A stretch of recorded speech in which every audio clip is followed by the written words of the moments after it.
அன்றைக்கி ஒரு நாள் ஊருக்குள்ளே எல்லோரும் ஓடி ஒளிய ஆரம்பித்தாங்க.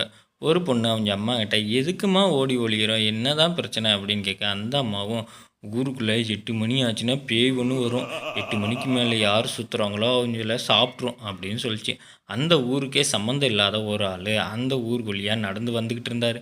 என்னது, இந்த ஊரில் யாருமே காணா, 8 மணிக்கு மேலே எல்லாம் படுத்து தூங்கிடுவாங்க போல், சரி நாம் இங்கே ரெஸ்ட் எடுத்துகிட்டு நாளைக்கு கிளம்பலாம் அப்படின்ட்டு அங்கே தூங்க ஆரம்பித்தான்.